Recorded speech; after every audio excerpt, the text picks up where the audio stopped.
آج کل بھی ہمارے اس زمانے کے اندر بھی کچھ لوگ موجود ہیں کہ جو اپنی بچیوں کا یا اپنے بچوں کا رشتہ کرانے سے پہلے اپنا خاندان، اپنا حسب و نسب، اپنی قوم، ذات، قبیلہ، اس کا بہت زیادہ لحاظ رکھتے ہیں، یہاں تک کہ اگر ان کو اپنے حسب و نسب، اپنی قوم، ذات، برادری کا رشتہ نہ ملے تو وہ رشتہ ہی نہیں کرتے۔ نقصان اس کا یہ ہوتا ہے کہ ہمارے بچے اور ہماری بچیاں وہ رشتوں کے نہ ہونے کی وجہ سے پھر مجبوراً وہ بڑھاپے کا شکار ہوتی ہیں۔ اسی طرح سے نہ جانے کتنی ہی بچیاں ہیں جو اپنے ذات کے رشتے نہ ملنے کی وجہ سے وہ اپنی طبی عمر گزار چکی ہیں، یا ہمارے بچے بچیاں پھر مختلف گناہوں کے اندر آہستہ آہستہ، جب نکاح نہیں ہوگا تو پھر مختلف گناہوں کے اندر بھی وہ کسی نہ کسی طور پہ شامل ہوں گے۔ لہٰذا اس ضمن کے اندر ہمیں قرآن کریم کو دیکھنا ہے، رسول پاک صلی اللہ علیہ وسلم کی تعلیمات کو دیکھنا ہے۔ ہم نہ کسی وڈیرے کو دیکھنا ہے، نہ کسی قبیلے، چودھری، کسی بڑے کو ہم نے نہیں دیکھنا۔ ہم نے کس کا فرمان، اللہ کے قرآن کا فرمان سننا ہے اور رسول اللہ صلی اللہ علیہ وسلم کی حدیث کا فرمان سننا ہے۔ ایسے ہی ہے جی قرآن کریم، اللہ تعالیٰ ارشاد فرماتا ہے سورہ حجرات، وَجَعَلْنَاكُمْ شُعُوبًا وَقَبَائِلَ لِتَعَارَفُوا إِنَّ أَكْرَمَكُمْ عِندَ اللَّهِ أَتْقَاكُمْ۔ اللہ تعالیٰ فرماتا ہے کہ ہے لوگو، ہم نے تمہارے لیے قوم بنائے اور تمہاری قبیلے بنائے صرف اس لیے کہ تم ایک دوسرے کی شناخت کر سکو، بس اس سے زیادہ مقصد قوم، قبیلے، ذات کا اور کچھ بھی نہیں۔ اللہ فرماتا ہے ہم نے تمہاری قوم، قبیلے، ذات پات بنائی تاکہ تمہاری شناخت ہو سکے، پہچان ہو سکے۔ ان اکرمکم عند اللہ اتقاکم، اللہ کے نزدیک سب سے زیادہ عزت والا وہ ہے جو اللہ سے سب سے زیادہ ڈرنے والا ہے۔ اعلیٰ خاندان والا، اعلیٰ حسب و نسب والا اللہ کے نزدیک زیادہ عزت والا نہیں ہے، بلکہ جو زیادہ ڈرنے والا ہے وہ زیادہ اللہ کے ہاں عزت والا ہے اور مکرم ہے۔ لہٰذا آقا کریم صلی اللہ علیہ وسلم کی سے منسوب ایک روایت، حضرت ابو ہریرہ راوی ہیں، آپ فرماتے ہیں رسول پاک صلی اللہ علیہ وسلم نے ارشاد فرمایا، یہ حدیث مبارکہ بہت زیادہ سننے والی ہے۔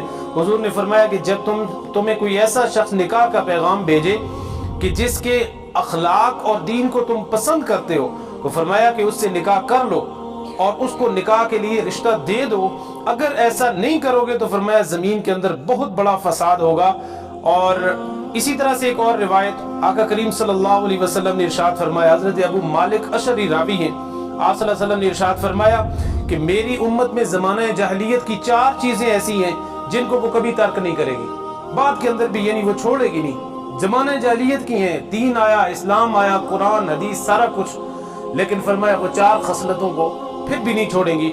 یا رسول اللہ کون سی؟ فرمایا نمبر 1، اپنی ذات کے اوپر فخر کرنا، اپنی قوم، قبیلے کو کہنا میں بڑا، اسی اساں دی ذات اس طرح دی، اساں دی قوم فلانی ہے، نہیں۔ حضور نے فرمایا یہ زمانہ جاہلیت کی عادت ہے، اس کو چھوڑنے کی کوشش کرو۔ چھوڑ نہیں سکتے لیکن فرمایا چھوڑنے کی کوشش کرو۔ اور دوسرا فرمایا دوسروں کے نسب پر تان کرنا، یعنی دوسرے کسی کا نسب وہ جیسا بھی ہے، جس قبیلے برادری کا، اس کے اوپر تان کرنا، اس کی تنقید کرنا۔ تیسرے نمبر پہ فرمایا ستاروں سے بارش طلب کرنا، ٹھیک ہے جی، ستاروں سے بارش کو طلب کرنا۔ اور چوتھی بات فرمایا میت پر نوحہ کرنا، میت پہ رونا، دھونا، پیٹنا۔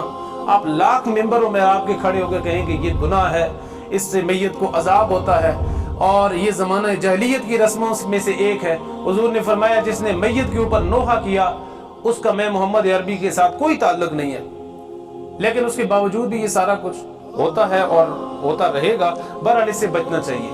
غم کرنے کی بھی جو صورتیں ہمیں قرآن و حدیث کے اندر ملتی ہیں ان کا خیال کرنا چاہیے۔ بہرحال جی یہ مسئلہ یاد رکھیے، آقا کریم صلی اللہ علیہ وسلم نے ارشاد فرمایا، اس حدیث کو سنیے، اور امید ہے اس حدیث کو سننے کے بعد ہمارے اندر یہ جو ایک قوم پرستی اور برادری اور ذات پات کا ایک جو تکبر اور آکڑ موجود ہے انشاءاللہ وہ ختم ہو جائے گی۔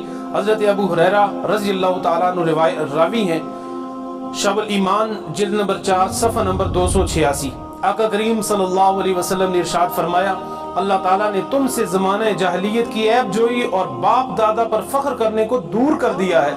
سب لوگ تم آدم کی اولاد ہو، اور آدم علیہ السلام کو اللہ تعالیٰ نے مٹی سے پیدا کیا ہے۔ آدم علیہ السلام کو اللہ تعالیٰ نے مٹی سے پیدا کیا ہے، اور فرمایا مومن متقی ہے اور فاجر شقی ہے۔